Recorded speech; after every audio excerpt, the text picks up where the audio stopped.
Assalamualaikum warahmatullahi wabarakatuh.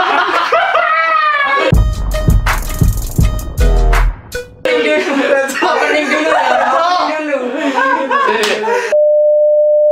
Assalamualaikum warahmatullahi wabarakatuh. Kembali lagi di acara saya Opini Kami. Perkenalkan, nama saya Dimas Satria. Saya akan jadi host. Pokoknya intinya kali ini kita akan bahas soal tema perkuliahan offline. Apakah corona mubang? Bang. Tentunya gini kan, kita semua sepakat kalau kuliah nanti. Oh iya, sebelumnya kita buka masker dulu lah biar ngomongnya makin santai gitu. Buka-buka aja nggak apa-apa. Yang penting kan udah ada. Oh ya, sebelumnya saya perkenalkan, saya mau ngomong dulu ya teman-teman. Ini kita udah rapid test, sudah swab test, tes SIM, STNK, udah semua di sini pokoknya. Sebelumnya gini deh, saya akan ngasih dikit argumen aja. Kuliah kita ini awal tahun akan yang namanya mengadakan kuliah offline. Ke kampus-kampus kalian juga nggak sih? Dari saya dulu ya. Iya. Saya kuliah di Polines baru semester 1. Namanya siapa, Mas? Nama saya perkenalkan, nama saya Niki Bisa Farma, dari kampus Polines semester 1 jurusan administrasi bisnis. Di kampus saya kalau Januari ya berarti ya. Januari. Itu akan diberlakukan kuliah offline, cuman pada perkuliahan praktek. Kalau perkuliahan materi aja masih dilakukan secara online. Tapi menurut Mas Niki ada tanggapan soal kuliah offline ini kan ada nggak sih dampak buruknya gitu? Pastinya ada dampak negatif dan dampak positif ya. Kalau dampak negatifnya sendiri tentu aja kalau nggak sesuai protokol bahaya juga kan. Kalau kuliah offline kita bisa terkena COVID dan tentunya itu akan merugikan bagi kita. Oke. Mas Andika dulu deh. Mas Andika dari mana sebenarnya? Sebenarnya perkenalkan, nama aku Andika Ferenc Surapratama dari S1 Teknik Elektro Undip.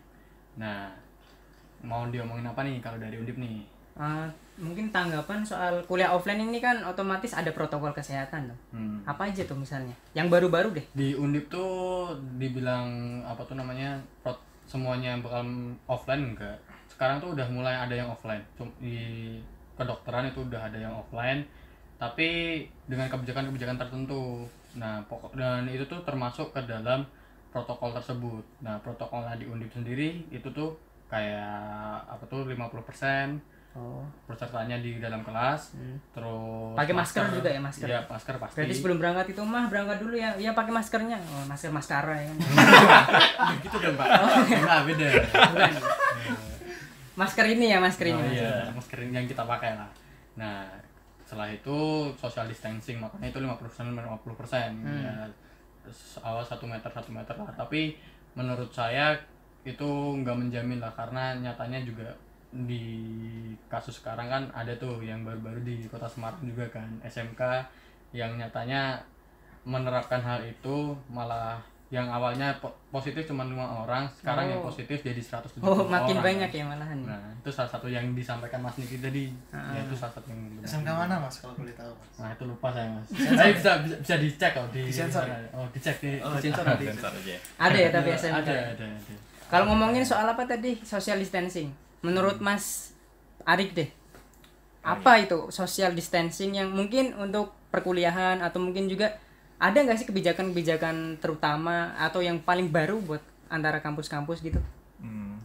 Sebelum itu perkenalkan dulu, saya Arik Bagus Wicaksono dari Universitas Semarang USM jurusan S1 Psikologi. Ketua ya? Baru mau menjabat. Ketua apa tuh?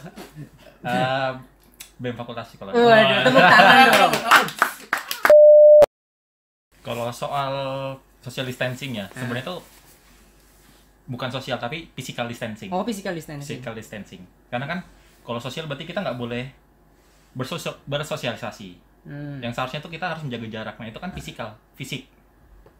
Kalau menurut saya sendiri ya, physical distancing nanti bakal susah diterapin sih. Soalnya kan dari masyarakatnya sendiri nih, kita udah ngeliat termasuk di Jawa Tengah. Jawa Tengah sekarang masih zona merah. Termasuk yang diceritain tadi Mas Andika yang dari SMK. Mereka nerapin sesuai protokol kesehatan, tapi masih ada celah-celahnya. Itu emang susah menurut saya kalau buat di apa ya, ditanggulangin lah menurut. Tapi ada nggak kebijakan gitu? Santai aja Mas, nggak usah tegang.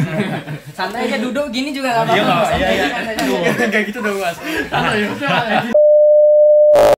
Kebijakan baru. Kebijakan kampus apa gimana nih? Kebijakan kampus yang Mas BW mungkin tahu lah, atau mungkin kebijakan baru. Contohnya.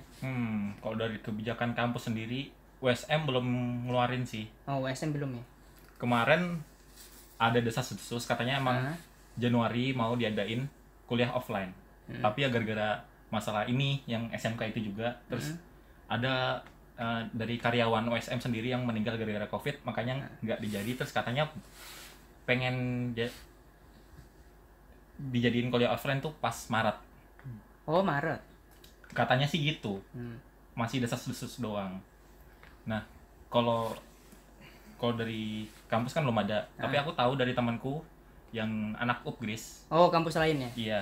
UPGRIS itu Universitas PGRI Semarang. Iya. Swasta ya? Swasta juga. Nah, terus.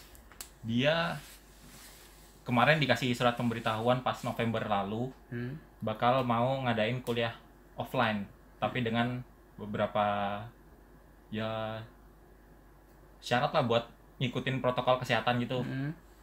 Dia kalau nggak salah tuh gini. Oh, ada datanya? Ada datanya, aku dikirimin sama temanku.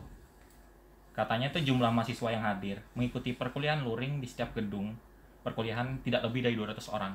Oh, terus. Terus jumlah mahasiswa per kelas itu rata-rata cuma 20 orang doang. 20. Terus yang ketiga, durasinya nggak boleh 50 menit. Jadi kan setiap satu SKS-nya kan 45. Misalnya ada 3 SKS ya cuma ngadain 50 menit maksimal. Oh, gitu ya. Mm-mm. Dari segi kebijakan sama ada lagi yang mau disampaikan? Sama satu lagi terakhir nih. Iya, Pan. Tergantung dari fakultasnya sendiri.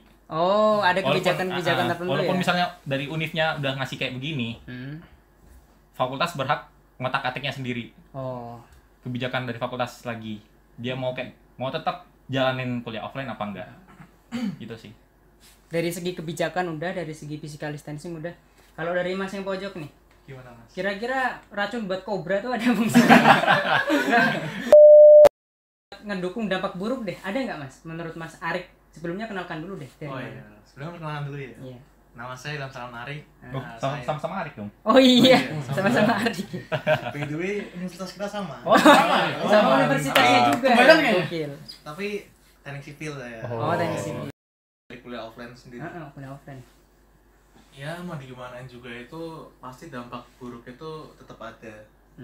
Mau segimanapun juga, kalau kita tahu itu kan corona udah berjalan lama ya. Pemerintah juga udah nerapin berbagai macam cara kayak social distancing, work from home selama itu. Tapi setahu saya setelah melihat data itu tidak ada itu namanya penurunan apa namanya kasus COVID gitu. Mungkin ada tapi tidak signifikan. Mungkin bisa dilihat hanya kecil sekali. Seringnya naik ya malah. Seringnya naik. Apalagi kan tapi sih sebenarnya menurut saya butuh juga sih sebenarnya kita kuliah offline itu. Apalagi kan anak-anak, contohnya anak-anak kedokteran yang dia bakal jatuh dengan praktikum seperti anatomi, praktikum yang lain-lain, pasti dia butuh terjun ke kampus langsung. Karena apa? Karena kebutuhannya itu pasti ada di kampus semuanya. Bener. Dan dokter-dokter juga pasti kan lebih mudah menyampaikannya dalam kampus, serta mahasiswa-mahasiswanya lebih mudah menerimanya daripada kita harus lewat online. Contoh lain seperti yang saya alamin. Saya berada di jurusan teknik sipil dan saya sendiri mengalami kesusahan dalam memahami pelajaran. Karena apa? Karena materi-materi yang dikasih itu berupa ya 60% berupa hitungan, 40% materi, dan 40% materi pun itu tidak bisa kita serap sendiri, apalagi hitungannya. Seperti itu. Lalu bicara dengan dampak buruk kuliah offline itu, ya mau digimanapun juga kita, menurut saya itu mungkin virus ini bakal terus ada. Menurut saya entah sampai kapanpun itu mungkin di tiap-tiap kampus mungkin bakal ada yang terjangkit ini, walaupun kita udah menegakkan protokol kesehatan, kecuali adanya vaksinnya. Iya, kecuali adanya vaksin yang entah itu benar-benar menghilangkan virus corona atau tidak, kita semua kan nggak tahu sebenarnya. Pasti semuanya bakal ngalamin lah di tiap-tiap jurusan, pasti bakal ada kejadian seperti itu. Dan yang saya bilang tadi itu, sesuai protokol kesehatan pun pasti susah untuk menanggulangi virus COVID ini. Karena apa? Karena kuliah offline, kita kan pasti kan berkerumun seperti ini, kuliah offline. Mungkin di kelas kita menerapkan physical distancing dengan jarak tertentu, tapi kita nggak tahu kalau teman-teman kita di luar kelas bagaimana. Mungkin ada yang tidak menjaga kebersihan. Mungkin di dalam kelas bersih, tapi di luarnya nanti ada penyakit lagi yang iya, mungkin gitu seperti itu. Jadi dibilang tidak efektif juga tidak, karena perlu diingat lagi mahasiswa perlu materi yang bisa secara virtual, secara langsung dan tatap muka seperti itu. Ya seperti itu sih kalau menurut saya. Buat Mas Unyu deh, masih lama nggak Mas? Saya mau wudhu soalnya. Wudhu Mas, mohon maaf.